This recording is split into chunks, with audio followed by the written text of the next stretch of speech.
하나님은 불이 붙었지만 타서 사라지지 않는 그 떨기나무, 그 신기한 장면을 보려고 가까이 나온 모세를 부르십니다. 모세야, 모세야, 부르십니다. 모세가 깜짝 놀라서 내가 여기 있나이다 고백을 하죠. 여러분, 여기서 우리가 생각하고 넘어갈 것은 하나님이 모세의 이름을 아셨다는 거예요. 자, 뭐 요즘에 처음 만나는 사람이 뭐 소셜 미디어가 워낙 발달했으니까 내 사진과 이름을 미리 보고 알 수 있어요. 네, 뭐 이정호 목사님, 아무개 씨 이렇게 얘기할 수 있는데 생각해 보세요. 이때는요 3,000년이 훨씬 지난 때예요. 훨씬 먼저 있었던 때예요. 그때 어떻게 처음 어떤 존재가 내 이름을 부른다라는 것은요 굉장히 놀랄 만한 일인 것이죠. 예수님이 삭개오를 찾아갔을 때 그랬어요. 여리고의 그 세관장이었죠. 삭개오, 나무 위에, 뽕나무 위에 올라간 삭개오를 부를 때 뭐라고 얘기하십니까? 내 이름이 뭐냐 묻지 아니하시고 삭개오야 내려오라, 속히 내려오라 말씀하셨어요. 사랑하는 성도 여러분, 하나님은 우리의 이름을 아시는 줄 믿습니다. 이게 중요한 의미를 갖고 있어요. 나다나엘이 빌립을 통해서 메시아가 왔다, 나사렛 예수라는 사람이 있는데 그가 이 땅에 온 메시아다라는 소식을 들었을 때 뭐라고 얘기했습니까? 나사렛에서 무슨 선한 것이 나겠느냐라고 얘기했어요. 그러나 빌립의 손을 이끌려서 예수님 앞에 섰을 때 예수님이 그 나다나엘을 보고 뭐라고 얘기하십니까? 보라, 이는 참 이스라엘 사람이라, 그 속에 간사한 것이 없도다라고 말씀하시죠. 깜짝 놀랐어요. 어떻게 내 이름을 아십니까? 라고 말하니까 예수님이 뭐라고 얘기하시냐면 빌립이 너에게 말하기 전에 내가 무화과 나무 아래에 있던 것을 내가 보았다. 여러분, 예수님은요 우리의 이름을 아실 뿐만이 아니라 그 마음 속까지, 내 속에 간사한 것이 없다, 내 속에 마음을 아시고 그가 무화과 나무 아래서 은밀히 한 기도를 다 아신다는 거예요. 그게 우리 예수님, 우리 하나님의 모습이죠. 하나님은요 캐스팅의 귀재이십니다. 숨어 있는 사람 하나하나를 다 아셔서 정확하게 찝어내시는 분이 바로 우리 하나님이신 줄로 믿습니다. 그러니까 그분 앞에서 잘난 척할 필요도 없고 잘 보이려고 애를 쓸 필요도 없다는 거예요. 주님은 이미 내 이름을 아시고 나의 사정을 소상히 아시고 있기 때문에 그렇습니다. 하나님께서요 모세뿐만이 아니라 다윗도 캐스팅하셨죠. 이게 좀 시끄러운가요? 다윗을 캐스팅하셨죠. 그런데 다윗을 언제 어디서 캐스팅하셨을까요? 골리앗과 싸워서 이기자, 괜찮은데 하고 하나님이 캐스팅하셨나요? 아니에요. 그것은 하나님이 다윗에게 기름 부은 다음에 일어났던 일이에요. 골리앗 사건은. 그럼 언제 하나님이 다윗을 딱 점 찍으시고 캐스팅하셨나요? 다윗이 들에서 홀로 양을 칠 때, 아버지의 양을 칠 때 하나님이 그를 캐스팅하신 거예요. 그가 양들과 함께 다니면서 여호와는 나의 목자시니 내게 부족함이 없으리로다, 그 수금을 틀면서 하나님을 찬양하는 그 순간에 하나님이 그 다윗을 선택하신 것이죠. 여러분, 그래서 주님이 뭐라고 말씀하십니까? 은밀한 중에 살피시는 내 아버지께 기도하라. 우리의 모든 일상은 하나님의 캐스팅 순간인 줄 믿습니다. 지금 여러분 각 흩어진 곳에서 아무도 보지 않는 곳에서 예배드리지 않습니까? 그러나 바로 그 자리가 하나님이 여러분을 보시는, 하나님이 당신의 사람을 캐스팅하는 장소요, 순간이요, 타이밍이라는 거예요. 여러분, 우리의 모든 일상은 다 하나님이 우리를 살펴보시는 그런 놀라운 순간인 줄로 믿습니다. 여러분, 주님은 내 이름을 아시는 분이에요. 모세야, 모세야. 하나님은 그 모세에게 이렇게 말합니다. 이곳은 거룩한 곳이니 더 가까이 나오지 말고 내 발에서 신을 벗으라라고 말씀하십니다. 여러분, 신을 벗으라는 뜻이 무엇일까요? 사람이 지니고 있는, 갖고 있는 옷이나 모든 물건 중에 가장 더러운 것이 어디입니까? 신발이죠, 신발. 먼지가 묻고 길거리에 있는 여러 가지 오물이 묻을 수 있는 곳이 신발이에요. 그러니까 내가 갖고 있는 모든 것 중에 더러운 것을 벗어버린다, 더러움을 제한다라는 뜻이 거기에 있어요. 그러나 여기엔 또 한 가지 뜻이 있습니다. 그것은 뭐냐면 완전한 복종, 완전한 경배, 이것을 의미하는 것이 신발을 벗는다는 뜻이에요. 우리는 룻기에서 뭐를 봤냐면 룻의 기업물을 가장 가까운 의무를 가진 사람이 자기의 권리를 어떻게 팔아요? 신발을 벗어서 보아스에게 넘기죠. 그러니까 신발은 어떤 권리, 어떤 의무를 상징하는 거예요. 그렇죠. 우리가 상식적으로 생각해 보세요. 신발을 신으면요, 내가 원하는 대로 갑니다. 내가 뜻하는 대로 가요. 근데 신발을 딱 벗겨놓으면 어떻게 해요? 거기에 머물러 있죠. 이게 신발이 의미하는 바예요. 신발을 벗는다는 것은 내 뜻과 내 의지대로 살지 않고 주의 뜻대로 살겠습니다라는 고백이에요. 주 안에 머물며 주를 섬기며 살겠습니다라는 결단이죠. 여러분, 신발을 벗으시기를 주의 이름 축복합니다. 거룩한 분 앞에서 신발을 벗는 거예요. 하나님께서요, 이런 일을, 비슷한 일을 또 한 번 하셨어요. 여리고성 앞에서 여호수아에게 그런 일을 하셨어요. 여호수아가 여리고성에 가까이 이르자 홀로 갔겠죠. 어떤 사람이 큰 칼을 빼들고 서 있는 것을 봤어요. 그리고 그에게 묻습니다. 너는 우리를 위함이냐 적군을 위함이냐 라고 물어봤는데, 쉽게 얘기하면 우리 편이냐 적군이냐 라고 말하는 거예요. 근데 그가 뭐라고 얘기합니까? 아니다, 나는 지금 하나님의 군대 장관으로 여기에 서 있다. 그리고 그 뒤에 중요한 얘기를 해요. 여기는 내가 선 곳은 거룩한 곳이니 내 발에 신을 벗으라.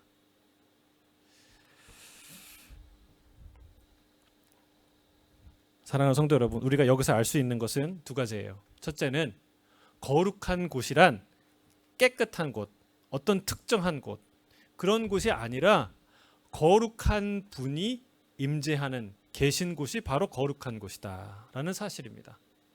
두 번째는 거룩한 곳, 하나님의 임재하는 장소에서는 우리의 더러운 신발을, 우리의 의지의 신발을, 우리의 권리의 신발을 벗어 던져야 한다라는 사실을 우리가 알 수 있습니다. 여러분, 광야에 볼품없는 떨기 나무, 가시나무가 불타는 그 장소가 얼마나 깨끗했겠어요. 바람이 불고 막 황량했겠죠. 여호수아가 서 있던 여리고로 가는 길이 정리가 되어 있으면 얼마나 또 정리가 깨끗이 되어 있겠어요. 그 우마차가 지나가면서 그 흘린 배설물이나 아니면 흙먼지가 가득하지 않으면 다행이지 않습니까? 그런 곳을 뭐라고 그래요? 거룩한 곳이다 말하는 거예요. 내가 선 곳은 거룩한 곳이다. 우리는 금으로 치장하고 정말 화려하게 만든 곳을 가면 거룩한 곳이라고 생각하는데 그게 아니다. 거룩한 분이 서 있는 곳이 거룩한 곳이다, 장소다라고 말하는 거예요. 성령, 곧 하나님의 영이 우리와 함께 하시는 줄로 믿습니다. 그리스도인을 그래서 성도라고 하는 거예요. 왜 성도라고, 거룩한 무리라고 부릅니까? 사도 바울은 성도들에게 너희가 성전, 곧 하나님의 거룩한 전인 것을 알지 못하느냐라고 질문하고 있습니다. 우리 존재가 대단해서가 아니라 거룩한 영이, 거룩한 그분이 우리와 함께 하시기 때문에 우리는 성전이 되는 거예요. 거룩한 전이 되는 것이죠. 여러분, 성령을 알지 못하면, 우리와 함께 하시는 임마누엘의 하나님을 깨닫지 못하면 내가 거룩한 존재임을 알지 못해요. 반대로 내가 거룩한 존재임을 알지 못하는 것은 내 안에 계신 거룩한 영을 깨닫지 못하는 거예요. 나와 함께 임재하시는 임마누엘의 하나님을 잘 알지 못하는 것이죠. 그래서 내가 거룩함을 모르는 거예요. 여러분, 내가 거룩한 존재인 걸 깨달으면요 달라집니다. 아무 말이나 할 수 없게 되고 아무거나 먹고 마시고 할 수 없어요. 그 거룩한 몸에 아무거나 할 수 없는 거예요. 내가 거룩한 곳에 서 있다라는 인식을 분명히 하게 되면 내 자신이 하나님의 전이라고 믿게 되면 아무 말이나 뱉을 수 없고 아무 행동이나 할 수 없게 된다는 사실입니다. 여러분, 사랑하는 성도 여러분, 우리는 하나님 앞에서 온갖 더러운 때에 묻은 먼지에 묻은 신발을 벗어야 될 줄 믿습니다. 내 뜻, 내 마음대로 살던 그 신발을 벗어야 돼요. 더 이상 내 인생은 더운 먼지바람 휘날리는 황량한 신의 광야가 아닙니다. 비록 가시로 가득한 작고 볼품없는 떨기나무지만 거룩한 성령의 불이 붙은 그런 놀라운 존재인 줄 믿습니다. 스스로 타오르지만 아무것도 태워버리지 않는 거룩한 불, 꺼지지 않는 지존자의 불, 성령의 불이 타오르는 거룩한 나무인 줄 믿습니다. 그게 나예요. 그러니까 내가 거룩한 곳에서 더러운 세상의 신발을 벗게 되는 것이죠. 여러분, 이게 언제 이 거룩함을 깨닫습니까? 모세가? 불을 볼 때지만 사실은 모세야 모세야라는 음성을 들을 때예요. 자신의 이름을 부르실 때예요. 그는 자기의 이름을 부르시는 하나님의 음성을 듣고 나서야 이 불이 보통 불이 아님을 명확하게 깨닫습니다. 여러분, 하나님께서 내 이름을 부르실 때 그 소리를 들을 때 우리 자아가 깨어납니다.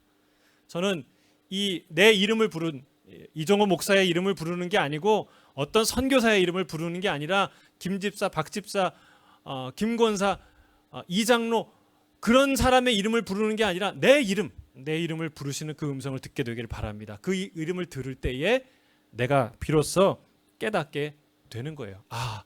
이 불은, 내 안에 타오르는 이 불은 거룩한 불이구나. 이 거룩한 불 앞에 서면 더러운 먼지 나는 신발을 더 이상 신을 수가 없어요. 내 마음대로 내 뜻대로 가고 싶은 신발을 어서 벗어버려야 되겠다라는 생각을 하게 되는 것이죠. 이게 소명자의 첫 번째 태도인 줄로 믿습니다. 여러분, 다 거룩하신 주님 앞에서 우리의 신을 내어 던지는 그런 헌신자, 소명자로 살아가시길 주의 이름 축복합니다.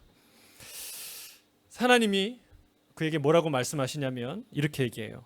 나는 내 조상의 하나님, 아브라함의 하나님이요, 이삭의 하나님이요, 야곱의 하나님이라고 말씀합니다. 이 얘기를 듣고 모세가 급히 얼굴을 가립니다. 두려웠기 때문에 그래요. 그 창조주 하나님이, 이 아브라함의 하나님이 내 앞에 서 계시구나. 그래서 하나님은 그를 부른 이유에 대해서 이렇게 말해요. 우리 본문 7절 8절 같이 읽겠습니다. 7절 8절 시작.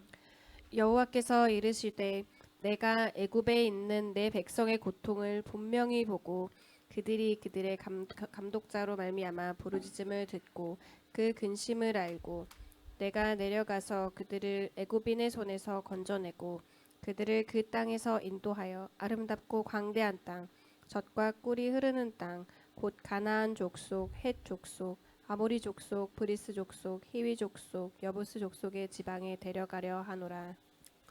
하나님께서 내 백성의 고통을 분명히 보고 그들의 부르짖음을 듣고 그 근심을 아신다고 말씀하십니다. 그래서 어떤 목사님이 쓰리고라고 얘기하는데 쓰리고 다 주님이 우리의 고통을 듣고 보고 아신다는 거예요. 여러분, 하나님은 목석이 아닌 줄로 믿습니다. 하나님 목석이 아니세요. 우리의 모든 기도를 들으세요. 그리고 우리의 모든 근심을 아세요. 어느 정도 아실까요? 그냥 듣고 가만히 앉아 있을 수 없을 정도로 잘 아세요. 그냥 듣고 가만히 있을 수가 없어서 이 땅에 내려오시지 않습니까? 여러분, 하나님은 기도를 듣고 가만히 계실까요? 그게 우리 착각이에요. 하나님 잘 안 움직이신다. 내가 아무리 기도해도 한번 움직일까 말까. 그건 위대한 착각입니다. 하나님은 모든 기도를 들으시고 모든 필요를 채우시고 모든 상황에서 가장 적합한 타이밍에 가장 늦지 않고 빠르지 않는 타이밍에서 우리를 위해 일하십니다. 아멘이십니까? 여러분, 하나님 우리의 모든 걸 아세요. 가만히 듣고 앉아 계실 수 없는 분이에요. 보세요. 여러분 실상 하나님, 우리의 고통과 하나님이 무슨 상관입니까? 여러분 저 북한에 수많은 사람이 지금도 수십만, 10만 명이 넘는 많은 사람들이 정치범 수용소에 갇혀서 고통하고 있어요. 뭐 다른 사람 말할 것도 없고 특별히 그들이 그런 더 끔찍한 고통을 당하는데 여러분 그 고통과 상관없이 우리가 행복하게 살지 않습니까? 평안하게 살지 않습니까? 마찬가지로 여러분 우주 저 끝에 계신 분이 이 작은 먼지 같은 그 지구에 있는 작은 먼지 같은 존재들의 아픔에 무슨 상관이 있습니까? 그냥 안 보고 안 들으면 그만 아니겠습니까? 그런데 하나님은 지금부터 그 영광스러우시고 그 지존하신 하나님이 이제부터 매우 복잡하고 까다롭고 그리고 귀찮은 일을 시작하세요. 그게 바로 출애굽이에요. 여러분 애를 낳고 애 기르는 일이 보통 복잡하고 까다롭고 귀찮은 일이 아니에요. 그렇죠? 네, 길러보신 분들은 아실 거예요. 근데 그 일 왜 할까요? 내 아이니까 하죠. 사랑하니까 하죠. 여러분 부모는요 아이의 고통에 관심이 있을 정도가 아니라 가만히 앉아 있을 수 없을 정도로 관심을 갖고 있어요. 여러분 우리 하나님, 우리 아버지 하나님이 그러시다는 거예요. 하나님이 그냥 하늘에 앉아 계실 수 없을 정도로 우리의 고통에, 우리의 아픔에 관심이 있다는 거예요. 다 아신다는 거예요. 여러분 우리의 기도를 하나도 빠지지 않고 들으시고 우리의 모든 근심을 아시고 우리를 끝까지 사랑하시는 줄로 믿습니다.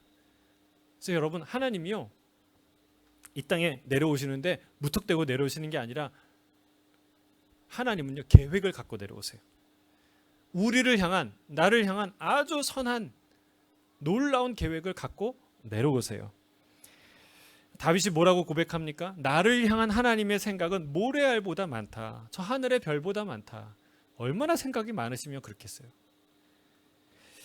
하나님은 이스라엘을 향한 선한 계획을 갖고 계셨는데 그게 뭐냐면 심한 고통으로 신음하는 그 애굽에서 그들을 꺼내서 광대한 땅, 아름다운 땅, 젖과 꿀이 흐르는 그 가나안 땅에 그들을 다시 심으시는 거예요. 다시 데려가서 거기에서 거주하게 만드시는 게 하나님의 마스터 플랜이었어요. 여러분 이걸 알아야 돼요. 먼저 하나님의 이 계획을. 애굽은 우리가 살 곳이 아닙니다. 애굽은 우리의 고향도 아니고 거기에 태어났을지도 모르지만 그러나 진정한 고향이 거기가 아니라는 거예요. 400년간 많은 아이들이 거기서 지금 살고 있는 사람 다 거기서 태어났겠죠. 그러나 애굽은 결코 우리의 고향이 아니고 애굽은 결코 이스라엘 백성이 영원히 살 곳 아니고 영원히 머물 것도 아니고 그들이 속한 곳도 아니라는 사실을 알아야 돼요. 출애굽은요 생활 환경 개선 프로젝트가 아니에요. 생활 환경 개선을 그러니까 내 삶에 이러저러한 환경들을 좀 바꿔서 좀 더 살기 좋은 곳으로 편안한 곳으로 만드는 획기적인 프로젝트가 구원이 아니라는 거예요. 완전히 다른 곳으로 이주하는 해외 이주 프로젝트가 바로 구원이에요. 구원. 그래서 우리 이민자들은 우리 여기에 해외에 나와 있는 분들은 그걸 더 잘할 거예요. 여러분 완전히 생활 환경이 바뀌는 소속이 바뀌는 나라와 민족이 바뀌는 그런 것이 바로 구원이에요. 지금 살던 곳에서 빠져나와 완전히 다른 곳 하나님이 허락하신 곳으로 들어가는 게 구원인 줄로 믿습니다. 구원을요 정말 생활 환경 개선 프로젝트 정도쯤으로 생각하는 사람들이 있어요. 이러저러한 문제들을 하나님이 고쳐주셔서 이 땅에서 좀 더 편안하게 잘 살게 도와달라고 그게 구원이라고 생각하는 사람들이 있어요. 여러분 그거는 세상 종교입니다. 세상 종교에서 말하는 구원이에요. 아픈 마음을 좀 더 달래주고 슬픈 마음을 조금 더 위로해줘서 그래서 이 세상에서 더 잘 살게 만드는 게 세상 종교죠. 그러나 성경과 복음은 물론 그 어떤 것보다 위대한 치유와 놀라운 위로가 있는 것이 바로 성경이고 복음이지만 그러나 성경이 말하는 구원은요 생활 환경을 개선하는 정도가 아니라는 거예요. 아예 사는 장소, 사는 나라, 그리고 소속이 완전히 바뀌는 것이 구원입니다. 여러분, 이게요, 이스라엘의 머리에서 나올 수 있을까요? 인간의 머리에서 구원의 개념이 나올 수 있을까요? 불가능하죠. 이스라엘 스스로 생각해낼 수도 상상할 수도 없는 프로젝트예요. 그들이 하나님께 간절히 부르짖었지만 이 애굽에서 나가게 해주십시오라고 기도했을까요? 제가 보니까 가나안 땅 좋은 땅이 있는데 그 땅을 우리에게 주십시오라고 기도했을까요? 아니죠. 그렇게 기도하지 않았을 거예요. 다만 주님, 이 고통에서만 해방시켜 주십시오라고 기도했을 거예요. 근데 하나님은 그들이 요구하는 것보다, 그들이 상상할 수 있는 것보다 더 놀라운 계획을 하나님이 그들에게 알려주십니다. 구원의 스케일이 이와 같다는 거예요. 우리가 생각하고 기대하는 것보다 훨씬 큰 게 구원입니다. 인간이 생각해내는 것은 고작 이 땅에서 잘 사는 거예요. 그러니까 여러분, 세상 종교에 보세요. 다 화려하고 멋있는 말을 하는 것 같지만 결론은 하나예요. 이 땅에서 잘 살아보자. 이 땅에서 어떻게 하면 더 잘 살까? 이 얘기가 다 그 모든 종교에 하나같이 하는 말이에요. 그러나 하나님이 주시는 구원은 이 땅에서 뿐만 아니라 가나안에서, 당신의 영원한 나라에서 영원히 잘 사는 것을 말하는 것이죠. 구원은요, 애굽의 노예에서 하나님의 거룩한 백성으로 바뀌는 거예요. 나일 강가에서 아예 떠나서 저기 요단 강가에 있는 가나안 땅으로 이주하는 거예요. 구원은 이 땅의 노예, 죄의 노예의 삶에서 벗어나서 하나님 나라의 상속자로 신분이 바뀌는 거예요. 할렐루야. 여러분, 세상에 속한 자가 아니라 주 예수께 속한 자가 되는 것입니다. 이 땅에서 영원히 사는 것이 아니라 하나님 나라 천국에서 영원히 사는 것이 구원인 줄로 믿습니다. 그래서 여러분, 우리의 시선이 어디 가야 돼요? 우리의 마음의 시선이 어디 있어야 돼요? 이 하나님의 프로젝트를 딱 듣고 나서부터 이 모세의 마음에 어디에 가 있을까요? 마음의 시선이 가나안에 가 있죠. 가나안. 그래서 40년 광야 생활 마치고 나서 그 가나안에 그렇게 들어가 보고 싶어 하지 않았습니까? 아, 그러면 내가 할 만큼 했다, 여기서 다 됐다 그랬을 텐데, 여러분, 이 40년 광야 생활할 때 모세의 마음은 항상 어디에 있었어요? 가나안에 있었어요. 그러니까 거기에 못 들어가게 하는 게 아쉬운 거예요. 물론 아쉬움 없이 사역했고 하나님과 동역했고 놀라운 사역들을 그 광야에서 경험했지만, 그래도 그 마음이 그 가나안에 있었기 때문에 가고 싶었던 거예요. 여러분, 하나님의 이 프로젝트를 딱 들으면 우리는 마음이 어디가 있어야 돼요? 가나안에 있어야 돼요. 가나안. 지금은 비록 애굽에 발을 딛고 살더라도 약속의 땅, 그 땅을 바라봐야 합니다. 비록 지금은 짚을 줍고 벽돌을 굽고 그리고 농사를 짓고 심한 노역 때문에 오늘 끙끙 앓면서 고민하면서 살지 모르지만, 그러나 우리의 마음은 약속의 땅 가나안 땅에 가 있어야 돼요. 그렇지 않으면요, 애굽을 떠날 기회가 생겨도 자칫하면 그 기회를 놓칠 수 있어요. 누가 그럴 뻔했어요? 롯이 그럴 뻔했죠. 지금 곧 하늘에서 불이 내려서 멸망할 소돔성에서 못 빠져나오는 거예요. 끝까지. 그래서 천사가 그의 손을 붙잡고 억지로 끌어내죠. 아브라함 때문에. 그렇죠? 그래서 중보기도가 중요한 거예요. 하나님의 사람을 생각해서 그를 끌어내지 않습니까? 그리고 롯의 아내가 아직도 미련이 있어 뒤를 돌아보다가 뭐가 됐어요? 소금 기둥이 되는 것이죠. 여러분, 우리의 마음의 시선은 어디에 둬야 돼요? 멸망에 직면한 소돔 땅이 아니라 하나님이 우리에게 보내시려는 가나안 땅, 약속의 땅에 우리의 시선, 마음의 시선을 두어야 한다는 사실이에요. 주님이 얼마나 분명하게 얘기하셨어요. 내가 뭐를 주러 왔다고요? 영생을 주러 왔다. 영생을 주러 왔다. 근데 영생을 주러 왔다고 그랬는데 영생에 하나도 관심이 없어요. 영생을 그게 좋은 건가? 뭐 좋겠지 해. 이러면 안 된다는 거예요. 영생, 영원한 하나님의 이 놀라운 프로젝트는요, 진짜 우리의 가슴을 뛰게 해야 돼요. 그럴 만한 것이에요. 내가 너희를 나 있는 곳에 데려가겠다고 확실하게 말씀하지 않습니까? 가나안이 모세가 하나님의 모세가 전한 하나님의 약속의 땅이었다면 영생 천국은요 예수님이 전해주신 하나님의 약속의 땅이에요. 저는 여러분 이 하나님의 놀라운 약속의 땅, 그 땅을 향해서 눈이 고정되길 주의 이름으로 축복합니다. 약속의 땅을 사모하는 사람만 주님께서 부르실 때 기쁘게 떠날 수 있어요.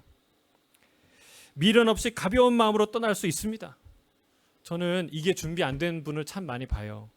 평생 예수님을 믿었는데 막상 이 세상을 떠날 때 그렇게 아쉬움이 많고 그렇게 미련이 많고 그렇게 두려움이 많아요. 물론 죽음이라는 것은 우리가 일평생 사는 모든 과제 중에 가장 두려웠고 가장 어려운 일이에요. 여러분 그래서 준비해야 돼요. 그 죽음을. 그러나 여러분 그 죽음은 어디에 열쇠가 있습니까? 이 천국 복음에 있어요. 주님이 주신 그 영원한 땅, 가나안 땅, 천국을 날마다 바라보면요 미련 없이 갈 수 있어요. 전 저를 그렇게 되길 바랍니다. 정말 주님 부르실 때 이 땅을 소풍처럼 주님과 즐겁게 살다가 주님 부르실 때 미련 없이 에녹처럼 주님이 부르시는 그곳으로 함께 기쁘게 가는 그런 멋진 인생이 되시기를 주의 이름으로 축복합니다. 아멘. 자, 오늘 본문 9절 10절 함께 읽겠습니다. 시작. 이제 가라. 이스라엘 자손의 부르짖음이 내게 달하고 애굽 사람이 그들을 괴롭히는 학대도 내가 보았으니 이제 내가 너를 바로에게 보내어 너에게 내 백성 이스라엘 자손을 애굽에서 인도하여 내게 하리라. 하나님께서 이 복된 소식 가서 전하라고 그리고 이 일을 네가 성취하라고 보냅니다. 이 사명을 줘서 파송하십니다. 근데 문제는 모세에게 있었어요. 모세가 깜짝 놀랍니다. 이 상황이 얼마나 좀 모세에게 충격적인 상황이었냐면 예를 들면 이런 거예요.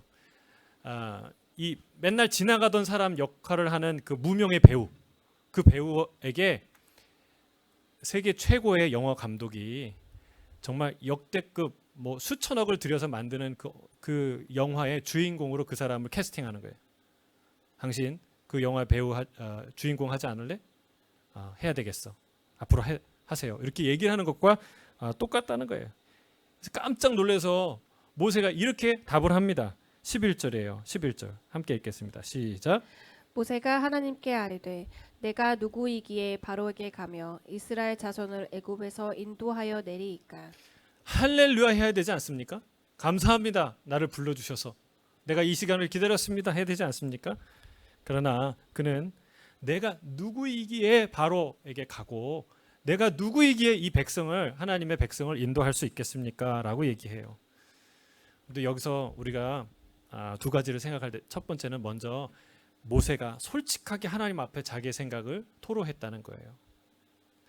이 이후에도 모세가 한 7번 정도 답을 계속 주고받는데 하나님과 근데 자기의 생각을 아주 명확하게 하나님 앞에 전하는 걸 볼 수 있어요. 어찌 보면요 이걸 쭉 읽어보면 꼬박꼬박 말대답하는 것 같아요. 그런 것처럼 보여요. 하나님이 마지막에는 노하셨어요. 그런데 놀라운 것은 모세가 질문하고 자기의 마음을 쏟아내는 그 모든 과정에 하나님께서 매우 성실하게 대답하셨다는 거예요. 마치 이게 참 상황이 그러니까 유명한 감독이 무명 배우에게 캐스팅을 제안했는데 배우가 못하겠다고 하는 거예요. 근데 그 감독이 계속 설득하는 거죠. 여러분 보통 상황은 어떻습니까? 반대죠.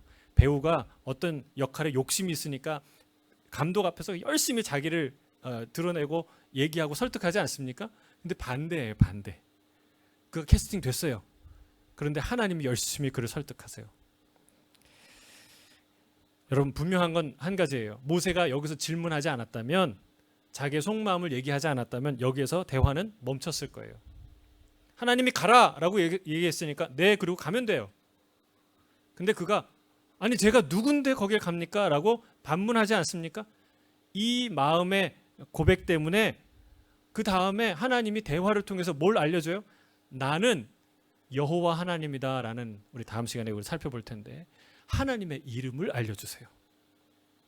그리고 또 예언도 해주세요. 큰 권능이 있은 후에야 바로가 너희를 보낼 것이고 그리고 나올 때 빈손으로 나오지 않고 은과 금 패물을 들고 나올 것이다. 이런 약속도 해주세요. 그리고 또 지팡이가 뱀이 되는 그런 기적 3가지의 징표를 또 주세요. 그리고 그래도 이제 또 얘기하자 아론을 동역자로 붙여주시죠. 그러니까 이런 대화가 없었으면 그런 이 말들을 약속을 받을 수가 없었던 거예요. 하나님이 우리에게 원하시는 건 뭘까요? 내가 하나님이고 전능자니까 넌 잠자코 내가 명령한 대로 따라와야 돼? 이게 하나님이 원하시는 걸까요? 하나님을 오해해도 많이 오해한 거예요. 여러분, 하나님은 그렇지 않습니다. 하나님은요, 우리가 정직하게 반응하길 원하세요. 우리의 속마음을 정직하게. 오히려 하나님께 무례한 것은 뭐냐면 이 꼬박꼬박 말대답하는 것처럼 자기의 생각을 정직하게 고백하는 모세가 아니라 어떤 말을 해도 무응답, 무관심한 사람의 태도. 여러분, 그게 하나님께 상처가 되고 하나님께 무례한 태도이라는 사실이에요. 하나님께서 이사야를 통해서요, 아하스 왕에게 한 징조를 내게 구하라 라고 말했어요. 근데 그 말을 딱 들은 아하스 왕이 뭐라고 얘기한 줄 아세요? 나는 하나님을 시험하지 않겠습니다 라고 얘기했어요. 어떻게 들으면 굉장히 믿음 있는 말 같아요. 내가 하나님을 어떻게 감히 하나님을 시험하겠습니까? 성경에도 하나님을 시험하지 말라고 하지 않았어요? 그런데 그 얘기를 딱 듣고 이사야가 뭐라고 얘기하는 줄 아세요? 이렇게 얘기합니다. 어찌하여 너희가 사람을 괴롭히고서 그것을 작은 일로 여기고 또 나의 하나님을 괴롭히려 하느냐.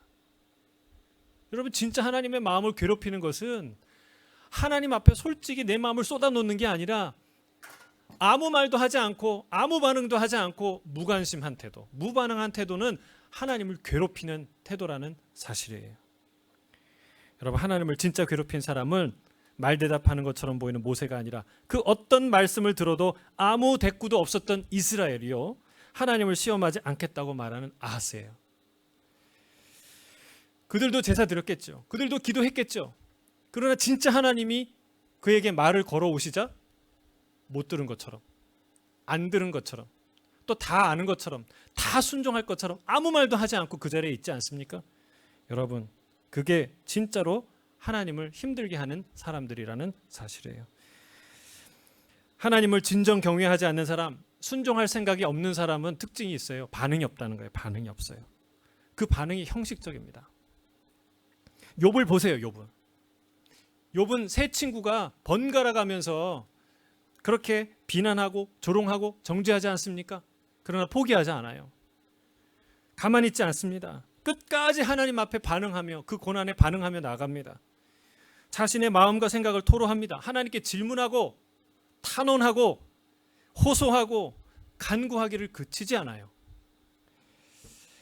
그는 하나님으로부터 온 이 고난을 피하거나 포기하지 않고 고스란히 받아내는 거예요.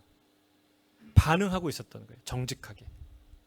사랑하는 성도 여러분, 하나님께 정직하게 반응하며 나가시길 주의 이름으로 축복합니다.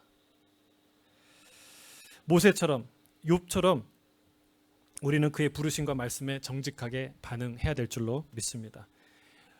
욥이 생일을 저주했죠. 자기 인생을 저주했죠. 그런데 그 욥이 생일을 저주한 것처럼 그런 원망이 내 안에 있음에도 불구하고 없는 것처럼, 마치 없어야 되는 것처럼 그냥 쓱 지나가면 아무 일도 안 일어날까요? 그건 믿음일까요? 여러분, 그걸 쏟아놔야 그게 불신인지 탄식인지 분별이 되지 않겠습니까? 그걸 쏟아놔야 성령께서 그 마음을 만지시지 않겠습니까? 그것을 쏟아놔야 성령께서 그 마음을 만지셔야 여러분, 원망도 소망으로 바뀌고, 그리고 탄식도 기쁨으로 바뀌는 역사가 일어나지 않겠습니까? 여러분, 모세가요, 앞으로 이렇게 쭉 변론을 하는데 저는 모세가 하나님 앞에 당당하게 자기의 생각을 얘기하는, 그러나 진실하게 겸손하게 하는 이 모습을 우리가 본받기를 바랍니다. 모세가 자신의 생각을 숨김없이 하나님 앞에 내어놓는 것처럼 정직하게 진실하게 나아가는 저와 여러분이 되시기를 주의 이름으로 축복합니다. 아멘. 자, 모세의 질문은 뭔가요? 내가 누구이기에? 라는 질문이에요. 내가 누구이기에? 내가 누구이기에 바로에게 갈 수 있으며 바로 앞에 설 수 있으며 내가 누구이기에 이 200만이 넘는 거대한 민족을 구출해낼 수 있다는 말입니까? 여러분 40세의 모세였다면 어떻게 대답했을까요? 40세의 모세였으면 이렇게 답했을 거예요. 가서 무슨 말 해야 되는데요? 누구부터 만날까요? 이런 질문했을 거예요. 드디어 때가 왔다. 그래, 내가 이렇게 준비된 것은 하나님이 나를 사용하시려고 한 것이지 라고 생각했기 때문에 그렇죠. 그러나 80세의 모세는 뭐라고 얘기해요? 내가 누구이기에 갑니까? 라고 말하는 거예요. 나는 그럴 자격이 없는 보잘것없는 양치기에 불과합니다 라는 고백이에요. 미디안 광야 40년 이 생활에 이 질문 하나가 생겼어요. 내가 누구이기에? 내가 누구이기에? 모세는요 바로 앞에 서는 것이 무슨 의미인지 잘 알았던 사람입니다. 아무나 설 수 없는 자리이고 섰다 하면 목숨을 걸고 서야 하는 자리인 것을 분명히 알았어요. 여러분 생각해 보세요. 제가 하나님께 기도를 하는데 하나님이 어느 날 나에게 이렇게 환상으로 말씀해 주세요. 너 내가 중국에 있는 기독교인들을 인도하고 출애굽 그러니까 탈출시키고 싶다. 너 가서 시진핑을 만나라. 딱 하나님이 저한테 그런 말씀을 하셨다고 생각해 보세요. 그러면 제가 똑같은 생각이 들었을 거예요. 아니 내가 간다고 내가 만나고 싶다고 만나줄까? 아니 호주에 있는 작은 교회 담임 목사가 물론 그 작다고 생각하지 않지만 한 사람이 만나고 싶다고 그 국가 주석이 중국의 10억 명이 넘는 인구를 대표하는 사람이 나를 만나줄까? 그리고 그 중국에 있는 기독교인들을 다 데리고 호주로 가겠다라고 말하면 그러면은 순순히 나를 만나줄까? 한 번은 쫓겨나겠죠. 두 번, 세 번 설 수 있을까? 그 얘기를 할 수 있을까? 40대의 패기라면 모세는 도전했을 거예요. 그러나 80세의 양치기 노인으로서는 도저히 감당할 수 없는 일이라는 것을 깨닫게 된 것이죠. 출애굽기 3장 12절에 하나님이 이렇게 얘기하십니다. 함께 읽겠습니다. 시작. 하나님이 이르시되 내가 반드시 너와 함께 있으리라. 내가 그 백성을 애굽에서 인도하여 낸 후에 너희가 이 산에서 하나님을 섬기리니 이것이 내가 너를 보낸 증거니라. 아멘. 하나님께서 여기서 매우 중요한 말씀을 하세요. 그 말씀은 내가 반드시 너와 함께하리라 라는 말씀이에요. 따라하겠습니다. 내가 너와 반드시 함께 있으리라. 그렇죠? 내가 반드시 너와 함께 있으리라. 이 얘기를 듣습니다. 이 말씀은요. 내가 누구이기에 바로에게 갑니까? 라는 질문에 대한 정확한 대답이에요. 정확한 대답. 내가 누구인가는 내가 어떤 능력을 갖고 내가 어떤 경력을 가졌는가가 나를 결정하지 않습니다. 여러분 내가 누구인가를 결정하는 가장 본질적인 요소는 내가 누구와 함께 하느냐예요. 누구와 함께 하느냐. 권력은요. 권력 핵심에 있는 사람과 얼마나 가까이 있는가에 따라서 그 권력이 크기가 결정되죠. 마찬가지예요. 우리의 존재도 마찬가지입니다.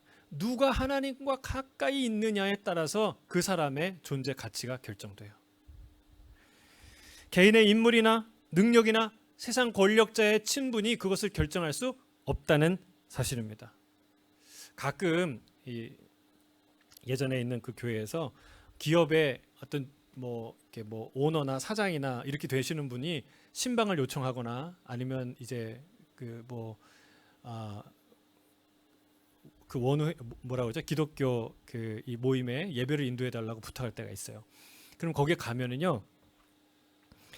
오너가 직접 그 회사를 소개해 줄 때가 있어요. 여기저기 다니면서. 그러면 대우가 다릅니다. 정말 달라. 혼자 갈 때는 잡상인 취급 당할 수 있는데 오너가 가면요. 만나는 사람마다 인사하고 이분이 누구냐고 묻고 그리고 가는 곳마다 열려요. 여기는 안 됩니다. 이런 게 없어요. 그냥 다 열리고 뭐 차도 나오고 간식도 나오고 대우가 달라요. 왜?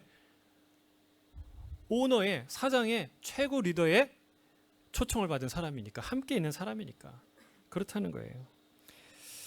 여러분, 우리 인생도 하나님과 함께 할 때 우리는 VIP가 되는 줄 믿습니다. VIP는 세상에 돈 많은 사람, 인정받는 사람이 아니라 하나님과 가까이 있는 사람이에요.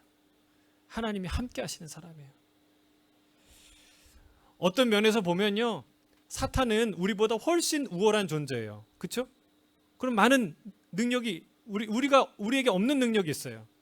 하지만 사탄이 아무리 신통방통한 능력을 갖고 있어도 여러분, 예수님과 함께 하지 않는 존재이기 때문에 우리와 비교할 수 없이 비천한 존재예요. 여러분, 그걸 믿으십니까? 비교할 수 없이 비천한 존재예요. 우리가 무엇 때문에 존귀함을 얻습니까? 우리의 학벌 때문이 아니에요. 우리의 능력 때문이 아니에요. 세상의 권력자, 연예인들의 친분 때문이 아니에요. 여러분, 우리 아버지 때문에 그래요. 우리 아버지가 대단하신 분이기 때문에 우리가 대단한 존재가 되는 거예요. 또 어떤 사람은요, 이렇게 얘기하면 억울하게 생각하는 분이 있어요. 또 참, 우리 아버지가 대단하지 내가 대단한 게 아니잖아. 우리가 아버지가 갑부지, 아버지가 사장이지 내가 사장이 아니잖아. 아버지가 유명한 사람이지 내가 유명한 사람이 아니잖아. 여러분, 억울합니까? 아버지가 유명해서? 여러분, 이것도 굉장히 자기 중심적인 생각이에요. 아버지와 경쟁하는 마음이에요. 가족은요, 경쟁하지 않습니다. 사랑은 경쟁하지 않습니다. 사랑은 시기하지 않습니다. 사랑은 함께 기뻐하는 거예요. 함께 기뻐하는 것. 아버지의 부요함이 아들의 부요함이 되는 것이죠. 그게 가족이고 그게 사랑이고 하나님과 우리의 관계인 줄로 믿습니다. 여러분, 우리가 하나님 나라의 상속자예요. 할렐루야. 예수님도 제자들에게 똑같은 말씀을 하십니다. 뭐라고 얘기하세요? 마태복음 28장 20절에, 그러니까 마태복음을 마무리하는, 아무리 생각해도 모든 그 문학적인 이 요소들을 고려했을 때 참 멋있는 엔딩이에요. 마태복음이 마태가 마지막으로 쓴 말이 예수님의 말인데 이 말이에요. 무슨 말이냐면, 내가 세상 끝날까지 너희와 항상 함께 있으리라. 할렐루야. 여러분, 이 여운이 얼마나 깁니까? 이 말을 남기고 싶은 거예요. 이걸 기억하라는 거예요. 세상 끝날까지 너 혼자가 아니야. 내가 항상 함께 할 거야. 이게 주님이 제자들에게 하고 싶었던 말씀이에요. 모세가 담대할 수 있었던, 바로 앞에서 이 이스라엘 백성들의 원망 앞에서도, 도전 앞에서도 담대할 수 있었던 이유, 제자들이 순교의 현장의 앞에서도 담대할 수 있었던 이유, 그것은 바로 이거예요. 나와 함께 하시는 하나님. 그 하나님 때문에 담대할 수 있었던 것입니다. 여러분, 금송아지 사건 이후에 하나님이 모세에게 너 네 백성들 데리고 가나안으로 가라. 내가 내 사자를 보낼게 할 때 모세가 어떻게 했습니까? 정색을 하고 하나님 앞에 기도했어요. 하나님이 함께 가지 않으신다면 우리를 보내지 마십시오. 이들을 용서하지 않을 거면 하나님, 나를 생명책에서 내 이름을 지워주십시오. 무슨 얘기예요? 함께 꼭 가시라는 얘기예요. 하나님 아니면 안 가겠다는 얘기예요. 그렇습니다. 우리의 모든 축복은 하나님으로부터 오는 줄 믿습니다. 하나님이 함께 하심으로부터 오는 것이죠. 우리에게 부어지는 가장 큰 축복 중의 축복은 하나님의 임재입니다. 하나님의 함께 하심이에요. 그래서 다윗이 노래하는 거예요. 뭐라고 노래합니까? 시편 139편에 주께서 나의 앞뒤를 둘러싸시고 내 머리에 안수하셨나이다. 이 지식이 내게 너무 기이하니 내가 높아서 도달할 수 없다. 능히 미치지 못하나이다. 라고 고백하는 거예요. 여러분, 이 지식이 얼마나 놀라운 지식인지 몰라요. 주님이 우리와 함께 한다는 이 사실. 욥이요 23장 8절 10절에 이렇게 얘기합니다. 그 고난 가운데 이런 고백을 해요. 내가 앞으로 가도 그가 아니 계시고 뒤로 가도 보이지 아니하시며 그가 왼쪽에서 일하시나 내가 만날 수 없고 그가 오른쪽에서 오른쪽으로 돌이키시나 배울 수 없구나. 하나님이 없다는 뜻이에요? 아니에요. 내가 볼 수 없지만 이 고난 중에서 그분을 내가 잡을 수 없고 말할 수 없지만 그분이 나와 함께 하신다는 확신이에요.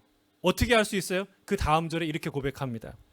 그러나 내가 가는 길을 그가 아시나니 그가 나를 단련하신 후에 내가 순금같이 나오리라. 할렐루야. 이 욥이 고난을 이겨낼 수 있었던 이유, 그 친구들의 수많은 조롱과 멸시와 정죄를 이겨낼 수 있었던 이유는 무엇입니까? 그가 하나님이 나와 함께 하신다는 확실한 믿음 때문이에요. 주님이 우리와 함께 하시는 줄 믿습니다. 영원히 함께 하실 줄로 믿습니다. 세상 끝날까지 너희와 항상 함께 하시겠다고 약속하셨습니다. 여러분, 세상을 둘러보면 어떤 생각이 나요? 내가 누구이기에 이런 일을 할 수 있나 생각이 들어요. 그러나 나와 함께 하시는 그 주님을 바라보면 무슨 마음이 듭니까? 내가 누구이기에 이런 일을 하지 못하랴, 이런 담대함이 솟아나는 것이죠. 모든 위축된 상황에서 내가 누구이기에 라고 말하는 모든 사람에게 주님은 오늘 이 말씀을 하십니다. 이 말씀을 기억하세요. 내가 반드시 너와 함께 있으리라. 항상 이 음성을 듣고 당당히 세상의 바로와 맞서는 저와 여러분이 되시기를 주의 이름으로 축복합니다. 아멘. 기도하겠습니다.